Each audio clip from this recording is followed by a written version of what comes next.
سوال یہ ہے کہ اللہ ایک ہے، اس میں کسی کا جھگڑا نہیں ہے، اس کی عبادت کرنی چاہیے، اس میں کسی کا جھگڑا نہیں ہے۔ جھگڑا ہے لائف سٹائل کا، جھگڑا ہے کلچر کا، سنسکرتی کا، اور ہر مذہب اپنی سنسکرتی کو اللہ سے جوڑتا ہے کہ اللہ یہ کہہ رہا ہے۔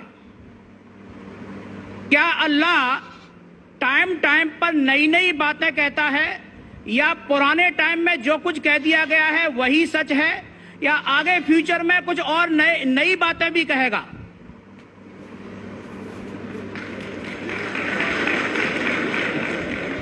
بھائی صاحب کا اچھا سوال تھا کہ کسی کو دو رائے نہیں کہ اللہ ایک ہے، بھگوان ایک ہے، سب مانتے کیسے اسی کی عبادت کرنا چاہیے، لیکن ہر مذہب اپنی کلچر، اپنی سنسکرتی کو دیکھ کے سٹائل بدلتا ہے۔ تو اللہ تعالیٰ جو پہلے کہہ چکا وہ ابھی بھی سیم ہے کہ ٹائم پہ بدلتا ہے۔ بھائی صاحب کا سوال اچھا ہے، لیکن یہ کہنا چاہتا ہوں جواب دینے کے پہلے، ان بھائی صاحب نے کہا کہ سب مانتے ہیں کہ اللہ ایک ہے۔ یہ میں نہیں مانتا ہوں کہ سب مانتے، میں نہیں مانتا ہوں کہ سب مانتے۔ یہ میرا فیلڈ ہے، یہ میرا فن ہے غیر مسلم سے بات کرنا۔ میں یہ نہیں مانتا ہوں کہ ہر غیر مسلم مانتے اللہ ایک ہے، کہ بھگوان ایک ہے۔ کئی لوگ بھگوان میں مانتے ہی نہیں، ناستک کہتے ہیں، اور جو لوگ کہتے ہیں بھگوان میں مانتے ہیں، ہر کوئی ایک میں نہیں مانتا۔ کتنے لوگ 3 میں مانتے، کتنے لوگ 100 میں مانتے، کتنے لوگ سب کچھ بھگوان مانتے۔ تو پہلے آپ کے جو سوال کا جو پہلا تھا، ہر انسان مانتا ہے بھگوان ایک ہے، اس سے میں متفق نہیں ہوں۔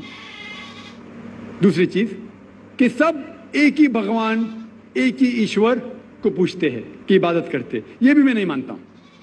یہ بات ہے کہ اکثر لوگ مانتے ہیں کہ بھگوان ایک ہے، یہاں تک کہ تو صحیح ہے، اکثر، سب نے اکثر، لیکن ایک ہی بھگوان کو پوجتے یہ بالکل غلط ہے۔ سب لوگ ایک بھگوان کو نہیں پوجتے۔ مثال کے طور پہ اکثر قرآن کیا کہتے ہیں؟ قرآن کیا کہتے ہیں کہ جو لوگ کہتے ہیں کہ ایک بھگوان کو مانتے ہیں لیکن اور کو بھی پوجتے ہیں، اسے کہتے ہیں شرک۔ آپ پوچھیں گے عام انسان بھگوان ایک ہے، مالک ایک ہے، بولیں گے، لیکن جا رہے پوج رہے، بدھ کو پوج رہے، کبھی اس کو پوچھتے، کبھی اس کو پوچھتے۔ تو یہ آپ اگر دھرم کی کتاب پڑھیں گے، بائبل پڑھو، وید پڑھو، یہ سب اس کی ممانعت ہے۔ یہ حرام ہے کہ کسی اور کو پوجنا۔ اس کے باوجود دھرم کے ماننے والے اکثر دوسری چیز کو پوجتے ہیں جو بالکل غلط ہے۔ تو یہ کہنا کہ انسان ایک ہی بھگوان میں مانتا ہے اور اسی کو پوجتا ہے بالکل غلط ہے۔ آپ دیکھیں گے عام طور پہ جو فرق ہے کہ جو قرآن کہتے ہیں تعالیٰ الی کلمۃ سواء بینکم، آپس میں اس چیز پہ آؤ جو ہم اور آپ میں یکساں ہے۔ سب سے پہلی بات ہے اللہ نعبد الا اللہ، کہ ہم ایک ہی ایشور، ایک ہی بھگوان کی عبادت کریں۔ ایک ہی بھگوان میں ماننا کافی نہیں، ماننے کے علاوہ اسی کی عبادت کرنا اور کسی کی نہیں۔ آپ کا اہم سوال کہ ہر مذہب ایک ہی بھگوان کہتا ہے، یہ بالکل صحیح ہے۔ ایک ہی بھگوان کی عبادت کہنا کہ بالکل صحیح ہے، لیکن اپنے تہذیب کے حساب سے بدلتے رہتا ہے، یہ کہنا غلط ہے۔ اور اللہ تعالیٰ کتنے بار بدلتا ہے؟ یہ کہہ سکتے ہیں کہ ٹائم جانے کی وجہ سے کتابیں بدلتی گئی۔ اللہ کا جو پیغام ہے، بیسک پیغام، وہ سیم ہے، وہ بدلتا نہیں کہ اللہ ایک ہے، ایک ایشور کی عبادت کرو، وہ بدلتا نہیں۔ اس کے کچھ چیزیں، اوپری چیزیں شاید بدلے۔ مثال کے طور پہ کس طریقے سے عبادت کرنا، ہم جس طریقے سے صلاح پڑھتے ہیں وہ 1400 سال پہلے محمد صلی اللہ علیہ وسلم پیغمبر کے ذریعے نازل ہوا، لیکن جو مین ہے کہ ایک ہی ایشور ہے، ایک ہی ایشور کی عبادت کرنا چاہے، وہ کبھی بھی نہیں بدلے گا۔ لیکن ٹائم جانے کی وجہ سے جو مذہبی کتابیں لوگ بدلتے گئے۔ اللہ تعالیٰ فرماتے قرآن میں سورہ بقرہ میں سورہ نمبر 2 آیت نمبر 79، فَوَيْلٌ لِّلَّذِينَ يَكْتُبُونَ الْكِتَابَ بِأَيْدِيهِمْ ثُمَّ يَقُولُونَ هَٰذَا مِنْ عِندِ اللَّهِ لِيَشْتَرُوا بِهِ ثَمَنًا قَلِيلًا فَوَيْلٌ لَّهُم مِّمَّا كَتَبَتْ أَيْدِيهِمْ وَوَيْلٌ لَّهُم مِّمَّا يَكْسِبُونَ۔ اس کی معنی ہے کہ لعنت ہے وہ لوگ پہ جو لوگ کتاب اپنے ہاتھ سے لکھتے ہیں اور کہتے ہیں اللہ کی طرف سے ہے۔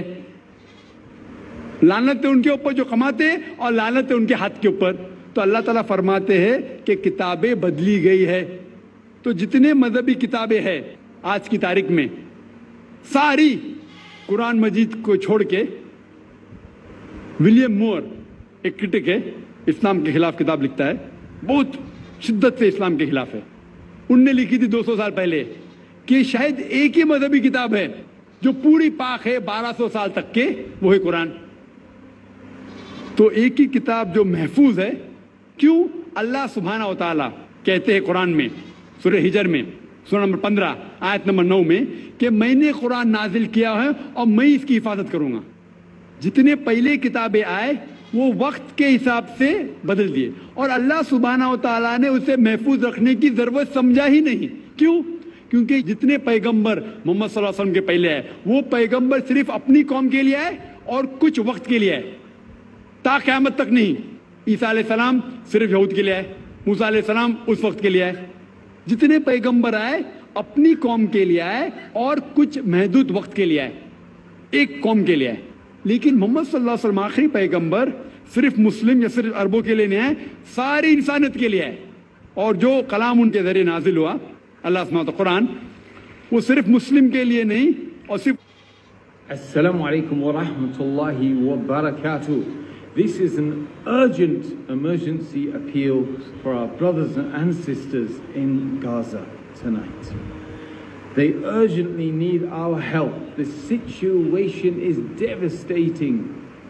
Dozens have died and many, many more are injured, with the hospitals being an overload. Subhanallah. The people of Gaza are relying entirely upon us. Urgent humanitarian aid is required now. Alhamdulillah, one ummah are on the ground already right now in the Gaza Strip, in Palestine, distributing your life-saving aid to the most destitute, the most. اس وقت کے لیے وہ ساری انسانیت کے لیے اور تا قیامت تک ہے. تو کیونکہ یہ کتاب محفوظ رکھنے والی کتاب ہے، یہ کتاب کبھی نہیں بدلیں گی، یہ آخری ہے. اور اللہ تعالیٰ فرماتے سورہ مائدہ میں سورہ نمبر 5 آیت نمبر 3 میں کہ میں نے انسانوں کے لیے اسلام چنا اور ان کے لیے یہ مذہب سب سے بہترین مذہب چنا، اور یہ مکمل ہو گیا. اس کے بعد کچھ چیز نئی نئی آئیں گی اور کچھ چیز نکالی نہیں جا سکتی. تو پہلے جتنے کتابیں آئے، جتنے نازل ہوئے اللہ تعالیٰ کے، وہ بدلتے گئے کیونکہ اسے محفوظ رکھنے کی ضرورت تھی نہیں، کیونکہ وہ پیغام پورا مکمل پیغام تا قیامت تک تھا ہی نہیں. لیکن آخری پیغمبر محمد صلی اللہ علیہ وسلم 1400 سال پہلے آئے، ان کا جو پیغام ہے اور جو کتاب نازل کی گئی قرآن، وہ تا قیامت تک ہونے والی تھی، اسی لیے اسے محفوظ رکھا گیا ہے. تو اللہ سبحانہ و تعالیٰ نے 1400 سال پہلے سمجھے کہ یہ وقت ہی صحیح ہے کہ انسانیت اس درجے پہ پہنچ گئی کہ وہ قرآن کو سمجھ سکے. آپ مجھے پوچھیں گے کہ قرآن پہلے کیوں نازل کیا، 1400 سال پہلے کیوں کیا، 10,000 سال پہلے کیوں نہیں کیا؟ تو میں کہوں گا کہ اللہ تعالیٰ ہمارا خالق ہے، وہ جانتا ہے کہ انسان کب کس چیز سمجھ سکے. مثال تو میرا بیٹا کہیں گا کہ مجھے ڈاکٹر بننے کا ڈائریکٹ میڈیکل کالج میں ڈالو، میں بولوں گا پہلے 10th کرو، اسکول جاؤ، پھر کالج جاؤ، پھر میڈیکل کالج جاؤ. تو اسی طریقے سے اللہ سبحانہ و تعالیٰ ہمارے خالق ہے، وہ جانتے تھے کہ یہ 1400 سال پہلے انسان اس درجے پہ پہنچے کہ وہ قرآن کو سمجھ سکے، اور انہوں نے نازل کیا. اور ابھی یہ آخری کتاب ہے، اس کے بعد کوئی بھی نیا پیغمبر نہیں آئے گا.